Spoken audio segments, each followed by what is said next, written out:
उसी समय से हमारे आदरणीय नेता जातीय जनगणना की मांग कर रहे थे और इसके पीछे मतलब यही था कि जो इस वास्तविक आंकड़ा सामने आ जाएगा उस आंकड़ा के आधार पर आरक्षण का दायरा बढ़ाया जाएगा। मौका मिला आदरणीय तेजस्वी जी को डिप्टी सीएम के रूप में और वह सामने आया।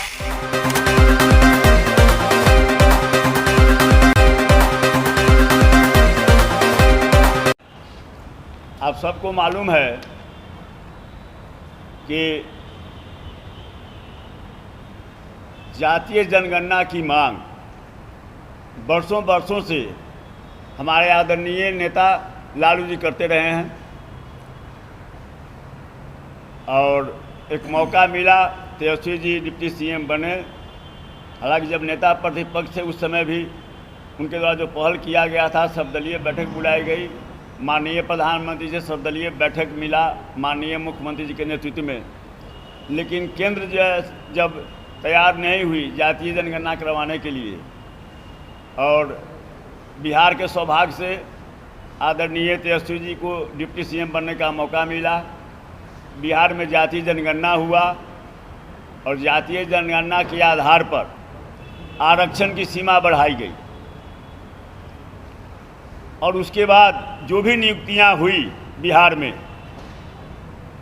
शिक्षक नियुक्ति हुई और भी विभाग में नियुक्ति, लगभग 5 लाख नियुक्तियां हुई।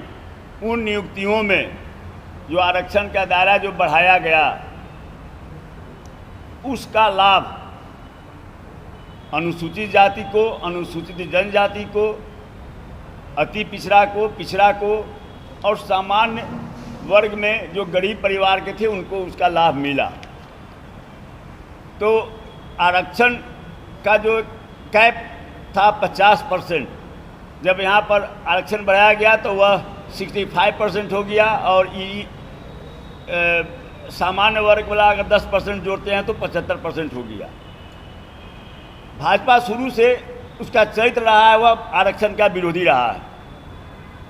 किसी न किसी रूप में वह विरोध करते रहा है। जब भी चाहे आदरणीय जननायक कर्पूरी जी के समय में आरक्षण लागू किया गया हो या आदरणीय बीपी सिंह के समय में मंडल आयोग का अनुशंसा लागू किया गया हो, भाजपा जो है सो किसी न किसी रूप में इसका विरोध ही करते रहा है। बिहार में भी हुआ तो इसके खिलाफ में पहले तो जातीय जनगणना के खिलाफ में न्यायालय का सहारा लिया गया, उसमें सफलता नहीं मिली।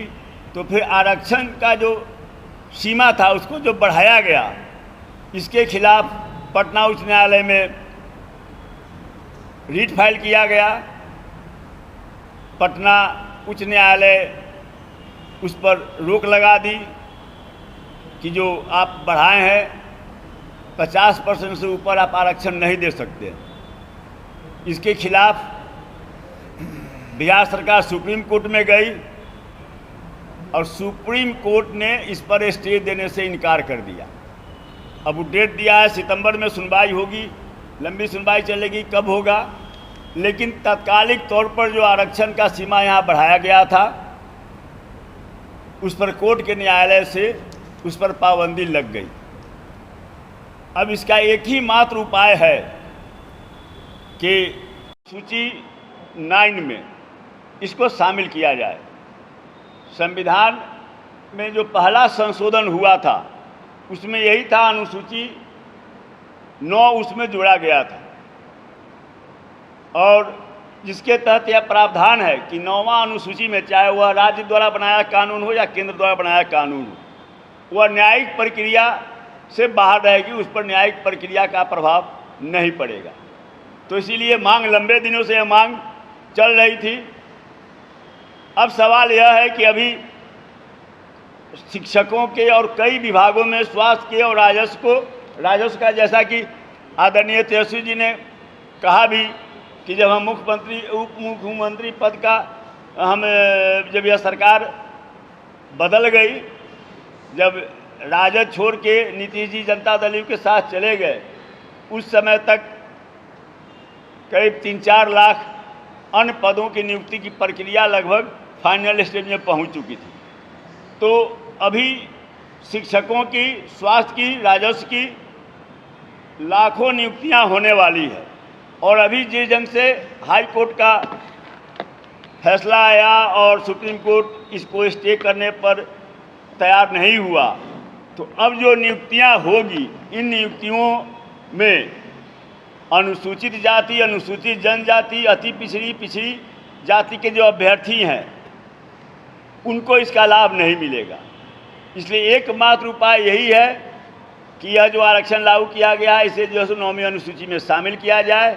नीतीश जी अभी इस स्थिति में हैं कि वे अगर केंद्र सरकार पर दबाव बनाएं, और भी एनडीए के कई लोग हैं जो केंद्र सरकार में शामिल हैं, अगर ये लोग दबाव बनाएं तो केंद्र सरकार इसे 9वीं अनुसूची में शामिल कर लेगा, और जो इसका लाभ से जो वंचित होने वाले हैं ऐसा नहीं होगा।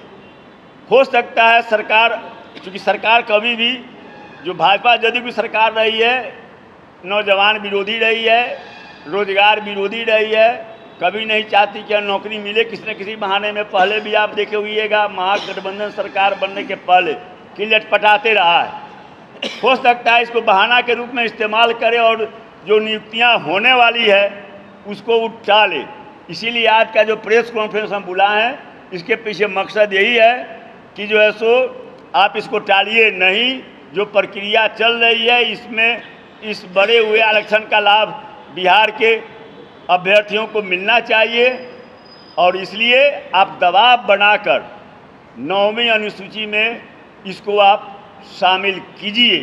अभी मौका है, आप अगर चाहिएगा तो निश्चित रूप से आपके समर्थन से केंद्र की सरकार चल रही है, आप इसका लाभ उठा सकते हैं। एक सुनहरा मौका है कि आप दबाव बनाकर 9वीं अनुसूची में शामिल कीजिए, और इसके नाम पर कि यहाँ सुप्रीम कोर्ट में चल रहा है, तो इसके नाम पर इसको लटकाने का काम नहीं होना चाहिए। इसी के लिए आज का हम प्रेस कॉन्फ्रेंस बुलाए हैं।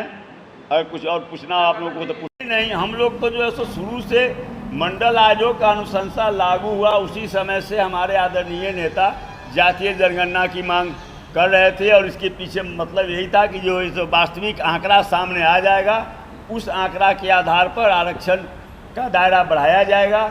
मौका मिला आदरणीय तेजस्वी जी को डिप्टी सीएम के रूप में, और वह सामने आया। अब तो सवाल है कि जब हमारी सरकार बनेगी तो यह मामले नहीं रहता, वो तो जो है सो सरकार बनेगी या 9वीं अनुसूची में शामिल होगा।